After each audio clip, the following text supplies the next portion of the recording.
Hello everyone, कैसे हैं आप सभी। आप लोगों का मैं स्वागत करता हूं आपके अपने ही चैनल सरस्वती गंगा एजुकेशन पर। और आज हम पढ़ेंगे अपना अगला टॉपिक जिसका नाम है एल्गोरिदम। ठीक है, तो चलिए पढ़ लेते हैं। आज हम पढ़ेंगे एल्गोरिदम क्या है, कैरेक्टरिस्टिक्स क्या है, एडवांटेज डिसएडवांटेज टाइप। ठीक है, एक एग्जाम्पल भी देखेंगे कॉम्प्लेक्सिटी देखेंगे एल्गोरिथम का, फैक्टर्स क्या होते हैं वो देखेंगे। ठीक है, अप्रोच क्या होते हैं। तो सबसे पहले हम आते हैं एल्गोरिथम। ये कलेक्शन ऑफ इंस्ट्रक्शंस होता है, ठीक है, जो कि रियल वर्ल्ड प्रॉब्लम को सॉल्व करते हैं। दूसरे शब्दों में कहें, एल्गोरिथम एक ऐसा प्रोसेस है जिसके द्वारा प्रोग्रामिंग में आने वाली सभी समस्या का समाधान किया जाता है। ठीक है, ये रूल्स होते हैं, रूल्स से भरे होते हैं। ठीक है, कलेक्शन ऑफ रूल्स होते हैं जिनका यूज करके हम किसी भी प्रॉब्लम को, कितने भी बिग प्रॉब्लम हो, उन्हें स्टेप बाय स्टेप हम सॉल्व करते हैं। ठीक है, मैथमेटिकल और कंप्यूटर साइंस में समस्याओं को सुलझाने के लिए यूज किया जाता है। कॉम्प्लेक्स कार्यों को करने में सक्षम होता है। ये देखो, ये किसी भी प्लेटफॉर्म पे डिपेंड नहीं होता है। ठीक है, किसी पे भी चल जाता है। ठीक है, सी++, जावा और पाइथन आज सभी यूज कर सकते हैं। कैरेक्टरिस्टिक्स पढ़ लेते हैं इसका। ये स्ट्रक्चर है, डायग्राम है। सबसे पहले यहाँ देख लेते हैं। अनएम्बेजियस, अस्पष्ट होना चाहिए। जो हमने लिखा है, जितने स्टेप लिखे हैं, सबका कोई ना कोई मीनिंग होना चाहिए, वो साफ आसानी में समझ आने चाहिए। इनपुट, हमें इनपुट अच्छे से डिफाइन किया रहना चाहिए। आउटपुट जो होता है वो एल्गोरिदम द्वारा कम से कम एक आउटपुट तो अवश्य देना चाहिए। ठीक है, फाइनाइट है, जो हमने लिखा है उसकी कोई एक सीमा होनी चाहिए यार। अगर हमारे प्रोग्राम का आउटपुट एक आया तो चलो ठीक है, लेकिन हमारे प्रोग्राम का आउटपुट आ ही जा रहा है, आ ही जा रहा है, रुक ही नहीं रहा है, तो कोई फ़ायदा नहीं उसका। फेजिबल, संभव, मतलब प्रोग्राम ऐसा होना चाहिए, हमारा एल्गोरिथम ऐसा होना चाहिए, फेजिबल होना चाहिए कि रियल लाइफ में कोई संभव होना चाहिए कि हाँ एग्जिस्ट कर रहा है उस चीज़ के लिए। जो नहीं है उसका क्या है। ठीक है, ऐसा। इंडिपेंडेंट, स्वतंत्र होना चाहिए। एल्गोरिथम जो है स्वतंत्र होना चाहिए, किसी भी लैंग्वेज पर डिपेंड नहीं होना चाहिए। ठीक है, किसी भी प्लेटफॉर्म पे चल जाए, ऐसा एल्गोरिथम बनाना है। एडवांटेज देख लेते हैं। समझना आसान होता है, समस्या को सुलझाने में मदद मिलती है। वास्तविक प्रोग्राम में कन्वर्ट करना आसान होता है। किसी समस्या को स्टेप बाय स्टेप सुलझाता है या सुलझाया जाता है। ठीक है, लैंग्वेज पर डिपेंड नहीं होता किसी भी। डीबगिंग करना आसान होता है। डीबगिंग मतलब ये होता है कि जैसे हमारे प्रोग्राम में कोई परेशानी आ गई, दिक्कत आ गई, गलत आ गया, एरर आ गया कोई, उस एरर को फाइंड करके हमें सही करना है, तो वो काम करना आसान होता है, क्योंकि नॉर्मल इंग्लिश भाषा में लिखा है, स्क्रिप्टिव भाषा में लिखा है, तो आसानी से ढूंढ लेते हैं। ठीक है, डिसएडवांटेज देख लेते हैं। लिखने में ज़्यादा टाइम लग जाता है, बड़े कॉम्प्लेक्स हो जाते हैं, मतलब बड़े एल्गोरिथम बहुत ज़्यादा कॉम्प्लेक्स हो जाते हैं, कठिन हो जाते हैं।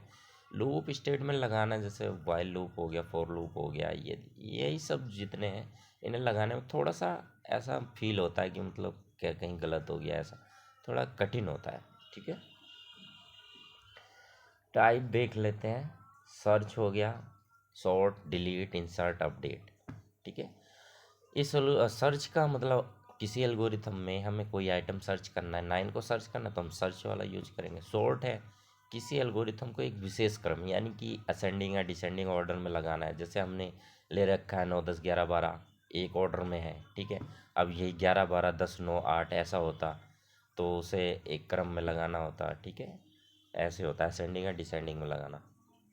डिलीट, किसी एल्गोरिथम में कोई आइटम है उसे डिलीट करना है तो डिलीट का यूज़ करेंगे। इंसर्ट आ गया, देखो इंसर्ट आ गया, किसी एल्गोरिथम में हमें कोई आइटम इंसर्ट करना है, कोई स्टैक है उसमें स्पेस खा लिया और 9 हमारे पास है, तो 9 को हमने उसमें इंसर्ट कर दिया।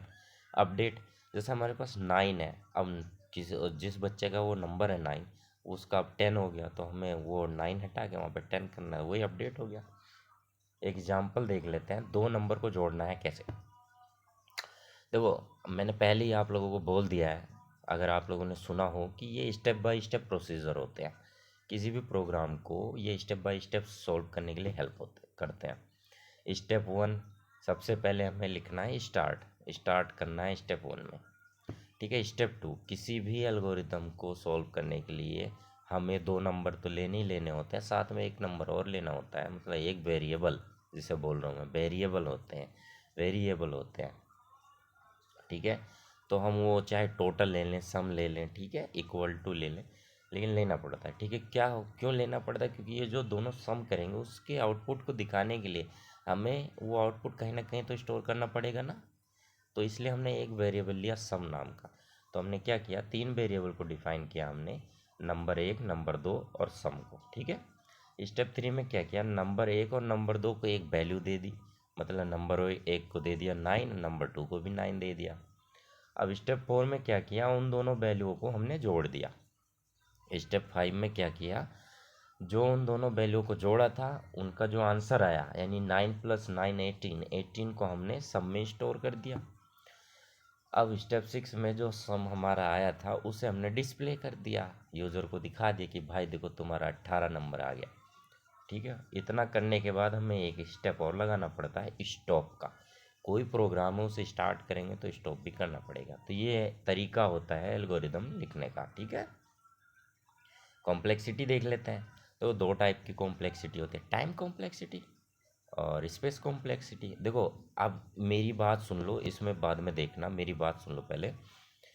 किसी भी एल्गोरिथम को पूरा करने में, एग्जीक्यूट करने में जितना टाइम लग रहा है, टोटल टाइम, वही हमारा टाइम कॉम्प्लेक्सिटी हो गया।